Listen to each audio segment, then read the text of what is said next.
tous et bienvenue pour cette nouvelle vidéo ASMR échec où aujourd'hui j'ai deux possessions très intéressantes à vous montrer. En commençant par celle-ci,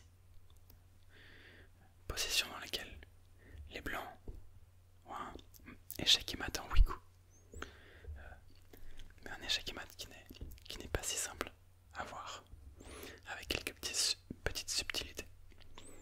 Donc c'est tout, très au blanc, c'est au blanc de jouer, et les noirs avancent dans cette direction-là. Donc vous avez la perspective des blancs. Première chose qu'on remarque, c'est que le roi, comme les trois pions, n'ont aucun coup possible pour l'instant. Donc seuls les fous peuvent se déplacer. Mais si ce fou-ci se déplace, il y a tour prend G1, échec et mat. La tour qui serait supportée par le cavalier. Et si l'autre fou se déplace, on a tour prend H2, échec et mat. Seulement si on viendrait faire un coup d'attente, comme tour H6, on aurait tout fou D4, échec. Et après le roi qui bouge, les noirs peuvent promouvoir et bien qu'on puisse prendre la dame, ça se terminerait en une nulle. Les noirs ont la capacité dans cette position-là de sauver la nulle, de sauver la partie. Donc il faut trouver quelque chose d'autre, il faut trouver une autre idée pour se sauver. Donc je vous invite à poser la vidéo si vous voulez résoudre ce problème par vous-même. Et en attendant, je vais vous montrer le coup. Roi G8, c'est le premier coup. Alors encore une fois, si les noirs bougent leur fou n'importe où, ce sera échec et mat en un coup. Donc le seul coup logique, c'est fou C4, échec. Comme ça vient avec échec, les blancs doivent réagir et n'ont pas le temps d'aller mater les noirs. Roi F8, le fou de retour en F1, roi E8, fou B5. Peut-être que vous commencez à avoir un petit peu l'idée derrière ce problème. Roi D8, le fou de retour en F1. De nouveau, si on reste ici, les noirs viendraient juste jouer fou B6 échec et puis aller à dame avec ce pion. Donc il faut bouger. Roi C8, fou A6 échec, roi B8, le fou de retour en F1 et roi A8. Et maintenant il n'y a plus d'échec avec le fou parce qu'il n'y a pas de case. Il n'y a pas de case ici à la place. La lettre A qui vient avant le A. De l'autre côté de l'échiquier, on peut parler du I. Ici, il n'y a pas de lettre. Et même si on avait une, le roi pourrait prendre le fou. Bien que, s'il y avait une case ici, et que le roi venait prendre, ça serait un échec et mat. Parce qu'il n'y a aucun coup légaux. Je viens de remarquer ça. Mais toujours est-il que il y a Sukzong ici. Les blancs n'ont aucun coup possible pour se sauver. Ils sont forcés de bouger un des deux fous. Et ne peuvent pas empêcher l'échec et mat. Position assez sympa.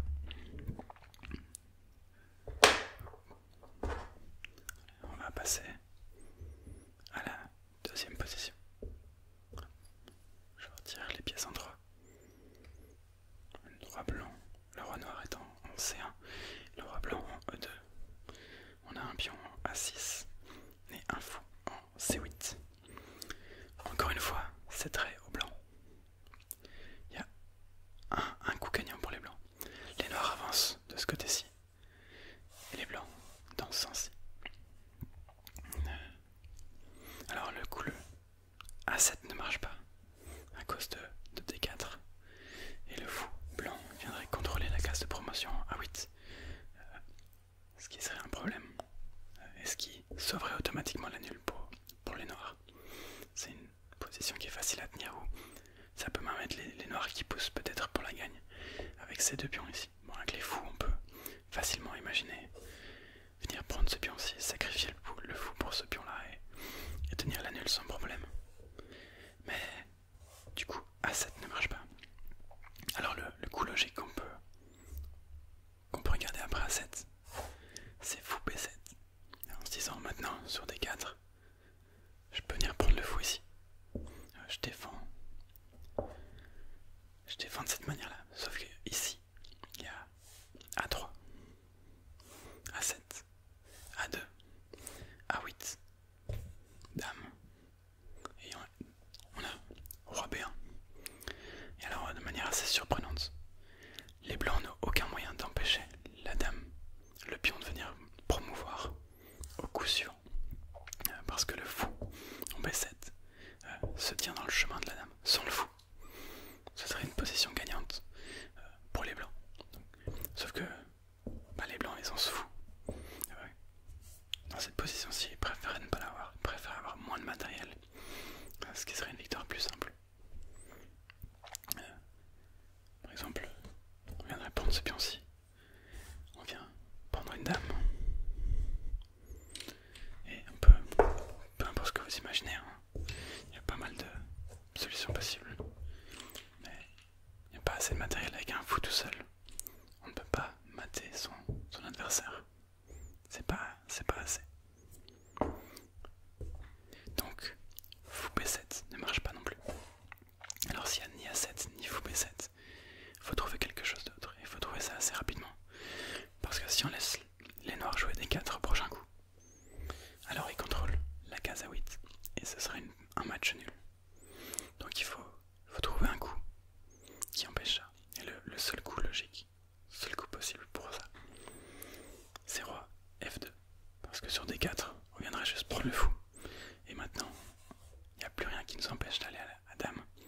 Et notre fou à nous pour aller empêcher les pions de promouvoir. Si les noirs essaient de le roi est ici, pardon.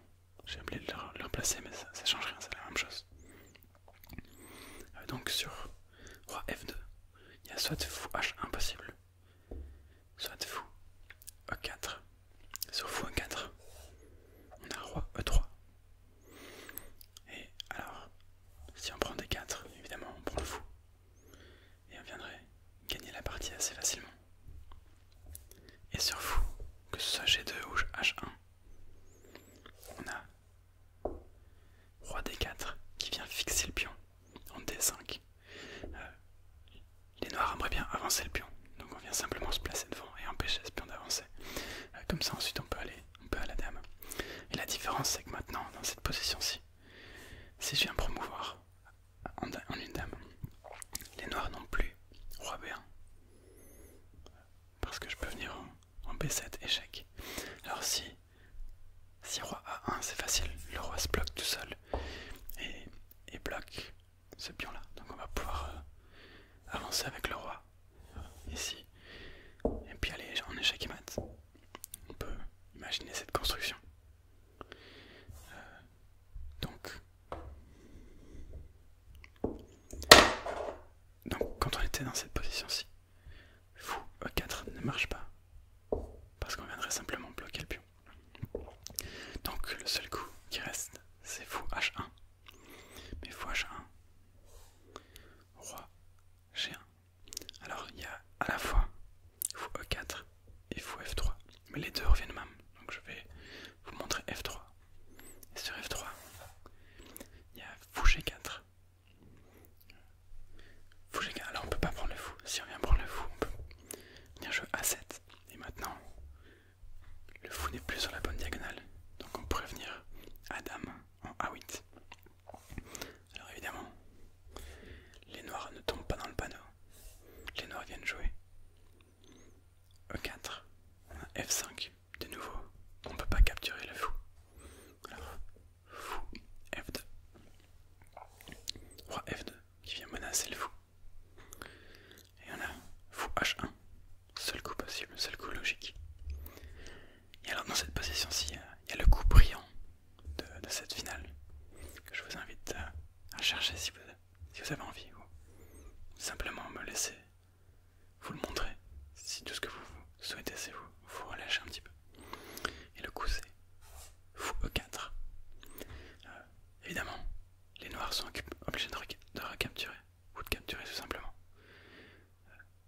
Ce pion là il est là, pardon. J'ai oublié de replacer les pièces, je suis désolé. On viendrait juste pousser. Et aller à dame avant, et les noirs doivent capturer ce fou en fait. Donc si on a les noirs qui capturent le fou avec leur fou, on aurait une position très similaire à ce qu'on avait avant. Avec roi E3. Le fou est bloqué en E4. Si on a D4, on vient manger le fou. Et si on a un fou G2 ou H1, alors on peut, comme avant, bloquer le pion. Alors on a perdu le fou qui était en C8 avant, dans cette exacte position. Mais les blancs ne peuvent plus stopper la promotion du pion A. Et on viendrait gagner la partie de la même façon qu'avant. On n'a plus le fou, mais c'est toujours aussi gagnant. Alors, il y a encore un dernier truc dans cette position. Pardon, le fou est ici, dans cette position après. Fou A4. Les noirs peuvent aussi manger avec le pion. Mais ça ne change rien. Parce qu'il y a roi E3 qui vient de nouveau fixer le pion sur la diagonale et qui empêche les blancs de venir empêcher la promotion.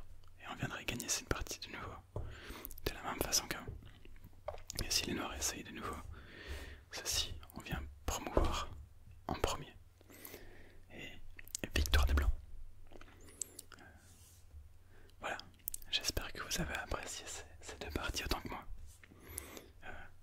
Je m'amuse beaucoup à rechercher des parties à vous montrer, à faire un petit peu de recherche, retrouver dans mes archives ou dans mes documents, regarder un petit peu sur internet pour trouver des positions pour vous. Si vous voulez voir quelque chose en particulier, je sais pas, une ouverture, une partie, peut-être même une de vos parties, que je puisse analyser en vidéo,